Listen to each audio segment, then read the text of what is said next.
Hello, and welcome to the first edition of Region Sportsdesk. I'm Joe Philly, and joining me now in studio is my esteemed colleague, JT Hoyo. All right, Joe. Thanks a lot. This is our first show, and this is basically it's all high school football, and it's from our area, from Northwest Indiana. And what we want to do, we each came up with a preseason top 10 list. We kind of altered our lists a little bit, and this is kind of what we came up with.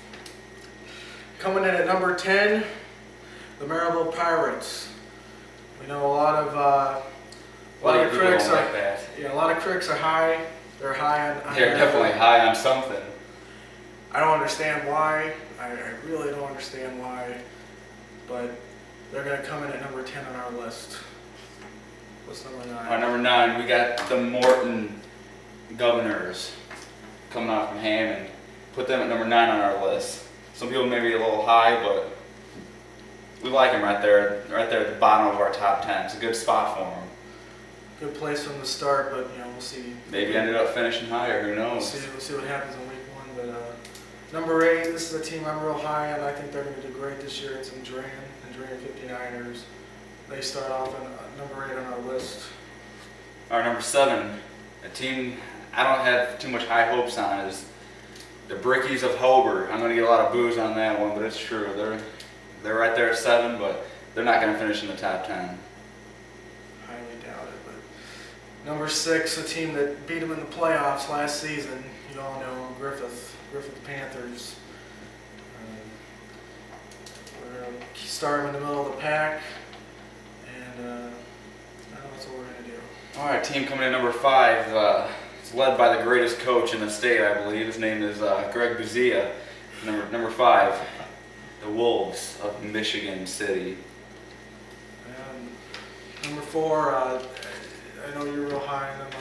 I'm still. Well, we're wearing their jersey. I'm wearing their shirt. You're wearing their jersey. Well, I love Portage, but I also have to be realistic. But we're gonna put them up there at number 4 to start off the 2009 season, and they're gonna get a real chance to prove in week 2 just how good, what their potential truly is. 50-0 over St. Rita. You heard it here first. All right, team coming in number 3. Number 3. The Trojans of Chesterton, coming off a huge season no one even thought of last year.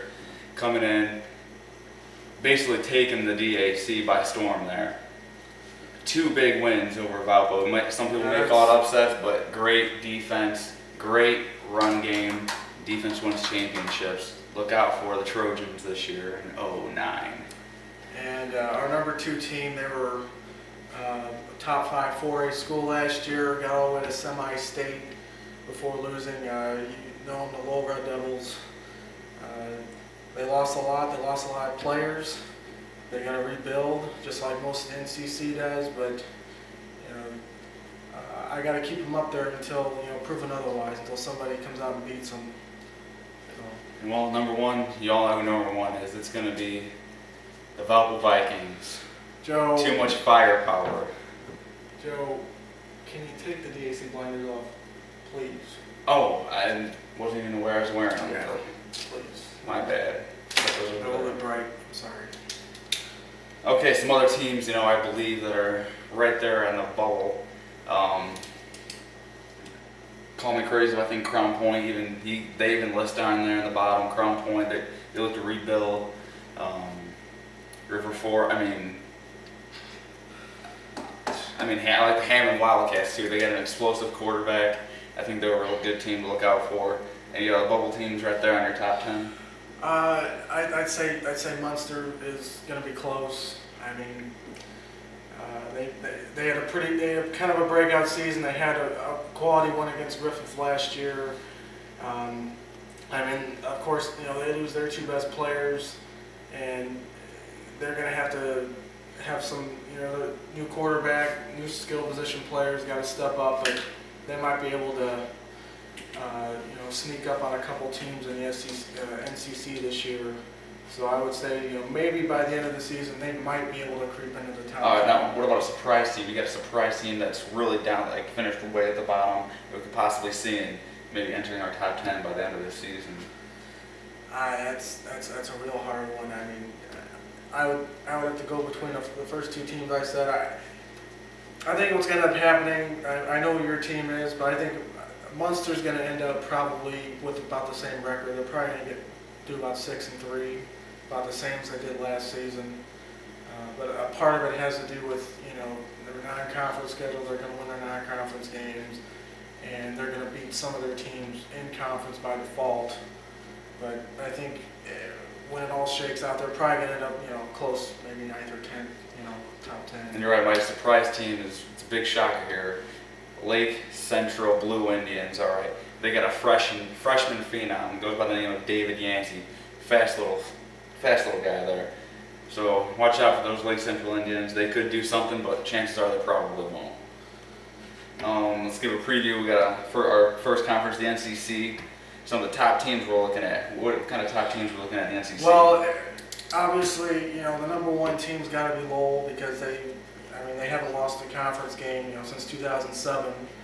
When Griffith beat them, I think it was overtime. But Lowell, until proven otherwise, they got to be the top favorite to go, especially with how down the conference is. They lost a lot of players, but Hobart basically lost all their skilled players except for Oglesby. So Griffith might be the only team that could really challenge Lowell in that conference this year. You're right. Some of the key players in that conference to look out for. All you people reading on the message board, some top players to look out for. Of course, don't even have to tell you who this guy is. Brandon Grudy. He makes shit happen. It's what he does. And we also got a running back from Griffith, goes by the name of Ed Johnson, junior All-State last year. Rich Oglesby ran for almost 1,000 yards, but an impressive 10 touchdowns. Also, Dylan Patrick. This is a guy no one's heard of before. He's a running back from KV. 1,200 yards rushing, 12 touchdowns. Look for him to even top those numbers this year. All right, now we went to the NCC. What about the DAC, the Duneland Athletic Conference? How would you give us a rundown? What are you looking at this conference? I think for the most part, you're going to see sort of a blueprint of what happened last year. With the exception of Maryville, I think a lot of it's going to shake out the same way, and I think you're going to see probably, I think it's week 6, week 5. Valpo Chesterton, that game I believe is probably going to decide the conference again. I know Valpo's looking for some help up front, but they return almost all their skill position players except for Pyatt.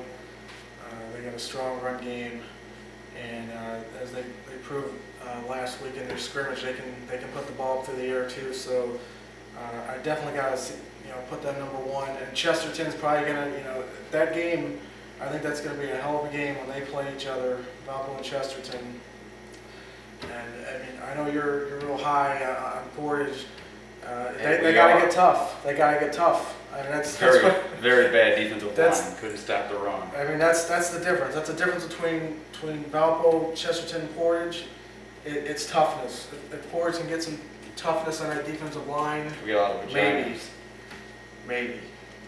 All right, some of the key players here you're looking for in the DAC. We're starting off from Chesterton, big linebacker, goes by the name of Frank Rodri. I'm probably butchering that name. Yeah. Had over 100 tackles last year in the high school season. That's pretty impressive. Also, Maryville running back Denzel Pierce, 1,000 yards, 8 touchdowns. And of course, from my Portage Indians, Jake Dixon, Mr. Do-It-All, 5 picks last year. Very impressive. Valpo, of course, they're loaded. Zach Lipovich at quarterback, and then the 2 great running backs, Nick Thompson and Michael Perkins, who's also playing corner this year. And then I look for Jarek Suter. He's going to emerge as the top wide receiver here, probably in the Duneland Athletic Conference. And also Michigan City, led by Adam Harmon and guard Tyler Ryob, whatever his name is, a big fucker who blocks. And coming up next video, we're going to give our predictions and season outlook. So see you next video. So suck it in, motherfucker.